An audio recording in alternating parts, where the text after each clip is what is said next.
लोगों का क्वेश्चन रहता है कि क्या हम पीरियड में पूजा कर सकते हैं कि नहीं कर सकते हैं, तो वीडियो में बने रहिएगा। आज हम आप लोगों को बताएंगे कि पीरियड में आप पूजा कर सकती हैं कि नहीं कर सकती हैं। सबसे पहले तो ये वीडियो बहुत ही यूजफुल होने वाली है, तो इस वीडियो को शेयर अवश्य कर दीजिएगा आप लोग।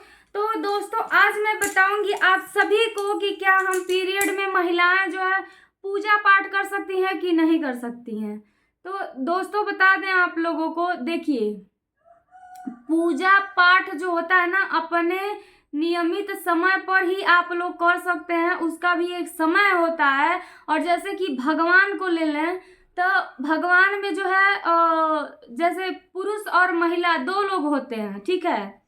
सबसे पहले तो आप ये जान लीजिए कि हम ब्राह्मण हैं और हमारे घर में आए दिन पूजा पाठ होता था और पंडित जी आते रहते थे और हम लोग को बताते रहते थे कि कैसे पूजा करना है, कैसे पाठ करना है। और एक महाज्ञानी पंडित जी हैं हमारे गांव में, जो कि गोरखनाथ मंदिर में काम करते हैं। उनका पूजा पाठ जो है सीधा गोरखनाथ मंदिर में होता है।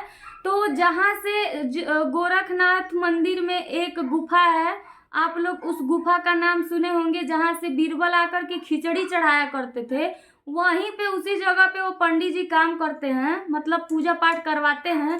तो हमारे घर में कोई भी पूजा पाठ पड़ता है तो हम लोग उन्हीं से जो है राय मशवरा लेते हैं कि पंडित जी बताइए कैसे पूजा पाठ होती है और पूजा पाठ में क्या विधि विधान रहता है।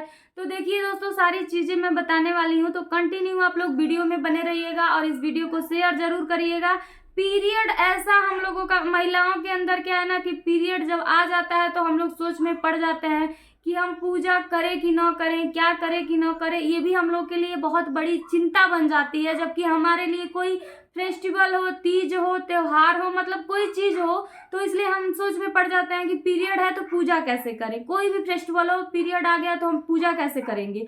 तो देखिए दोस्तों, भगवान में जो पुरुष होते हैं, जो जैसे शंकर भगवान हो गए, विष्णु भगवान हो गए, कृष्ण भगवान हो गए, राम हो गए, तो इन लोगों को तो हम 7 दिन तक बिल्कुल ही नहीं छू सकते हैं। भगवान को जैसे कि हम 7 दिन तक बिल्कुल ही नहीं छू सकते हैं।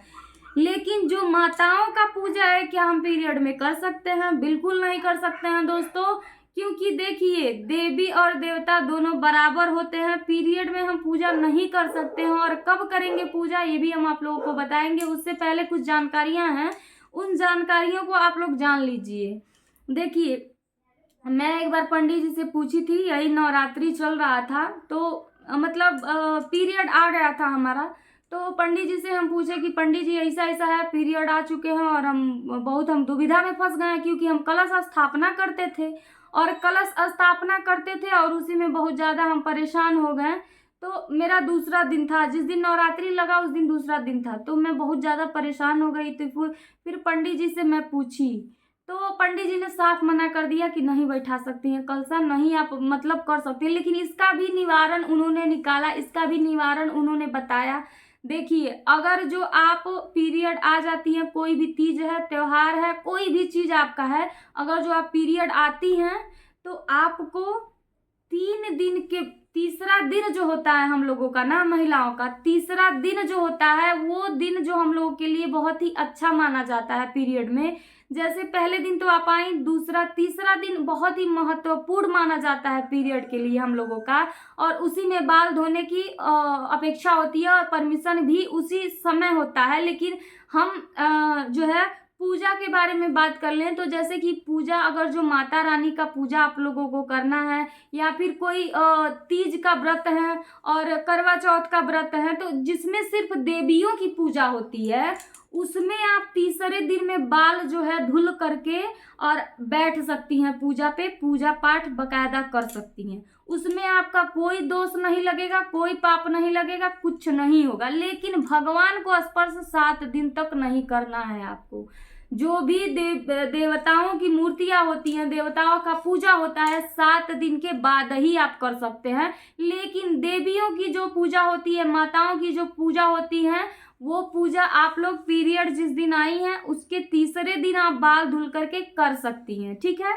तो ये चीज़ें हो गई दोस्तों आस्था और भजन की, पूजा भजन की। तो ये चीज़ें जो है हमको पंडित जी बाकायदा हम लोग के घर में आते थे तो बताते थे, और शायद सभी को ये चीज़ें कुछ कुछ लोगों को तो मालूम ही होगी, लेकिन बहुत सारे लोगों का क्वेश्चन रहता है कि यार पीरियड आ गए हैं तो पूजा करें कि ना करें, क्या करें, सोच में पड़ जाते हैं। तो इसीलिए मैंने इस वीडियो में क्लियर किया, ठीक है। तो आप खास ख्याल रखिए कि भगवान जी का पूजा, भगवान स्पर्श न हो आपसे भगवान जी का। और एक चीज आप लोग ध्यान में रखिएगा, कई सारे मंदिरों में हम देखे हैं जो विनाश का कारण होता है, जो विनाश का कारण होता है वो क्या होता है, वो चीज आप लोग को पता है। जैसे कि शंकर भगवान का जो लिंग होता है ना, वो पत्थर जो होता है, शंकर भगवान को लोग अपने दरवाजे पे रख के पूजते हैं। तो ये एक गलती आप जिंदगी में मत करिएगा, नहीं तो आप लोग बहुत बहुत बहुत ही पछताना पड़ जाएगा। आपके घर में दुख दरिद्र बीमारी सब कुछ घर में आएगी, ना तो लक्ष्मी वास करेंगी ना कुछ होगा। बस एक गलती कभी मत करिएगा, कहीं भी आप शिवलिंग बैठाए हैं, कहीं भी शिव शंकर भगवान का पूजा करते हैं, शंकर भगवान के सामने शंख तो कभी मत रखिएगा आप लोग।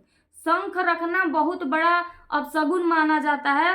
मूर्ति के पास, या फिर मूर्ति हो गई या फिर पत्थर हो गया जो जिसकी पूजा हम लोग करते हैं भगवान जी को मान करके, वहां पे कभी भी शंख मत रखिएगा आप लोग। और जो भी है देखिए, हमारे अंदर एक दिव्य शक्ति होती है जिसको जगाने के लिए हमें खुद आत्मविश्वास लाना पड़ता है अपने अंदर। अगर जो आप सच में माता रानी और भगवान के भक्त है ना, तो खुद को पहले उस चीज में आप लीन करिए। देखिए साक्षात आपको दर्शन भगवान जी के हो जाएंगे, साक्षात आप लोग भगवान जी के दर्शन पाएंगे। सबसे पहले तो हम जितना कष्ट दुविधा दुख परेशानी सब कुछ हम साइड में रखकर अगर जो आसन लगा के बैठ जाएं और भगवान का सुमिरन सच्चे दिल से करने लगे ना, आंख बंद करके, तो हमें खुद साक्षात यहाँ पे अपने देवी देवताओं के दर्शन हो जाते हैं।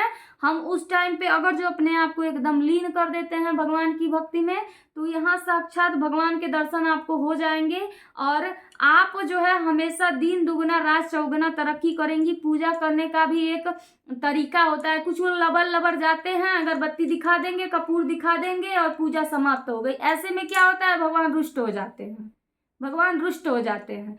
पूजा पाठ का भी बाकायदा कुछ नियम होता है, बैठ के मन लगा के भगवान में आप जब आप पूजा पाठ कर रहे हो तो भगवान में अगर जो आपका मन लग जाएगा, आप एकदम भगवान में लीन हो जाएंगे, तो 100% आपकी आंखों से आंसू निकलेंगे। ये चीज लिख कर ले लीजिए। पूजा के स्थान पर बैठते हैं आप लोग, आंखों में आंसू हैं, तो भगवान में आप एकदम लीन हो गए हैं और भगवान की कृपा दृष्टि आप पर जल्द ही बनेगी, आपके सारे दुख परेशानी दूर होंगे।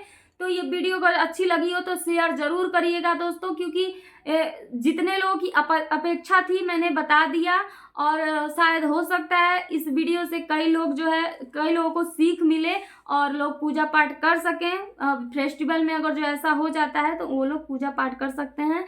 तो चलते हैं दोस्तों, कोई गलती होगी तो क्षमा करिएगा आप लोग, और इस वीडियो को शेयर जरूर करिएगा ताकि सबके काम आ सके, सभी लोग माता रानी का पूजा आस्था भजन कर सके इन दिनों में।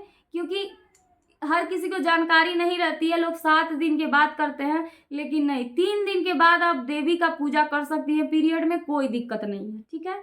तो चलते हैं। हर हर महादेव, जय माता जी। एकदम आपके ऊपर, आप सभी लोगों के ऊपर माता रानी की कृपा बनी रहे, भगवान भोलेनाथ की कृपा बनी रहे, आप सभी लोग खुशहाल रहें, कभी कोई जिंदगी में आप लोगों को कोई भी दुख टेंशन ना आए। क्योंकि देखिए दोस्तों, टेंशन जब आता है ना तब आदमी सुकून से नहीं रह पाता, और हम सब कुछ झेले हैं, इसलिए हम कभी नहीं चाहते हैं कि भाई किसी की जिंदगी में कोई टेंशन आए। तो अपने आप को भगवान में लीन करिए, सारे दुख दर्द आपके दूर होंगे। तो चलते हैं। जय माता दी, जय भोलेनाथ, हर हर महादेव।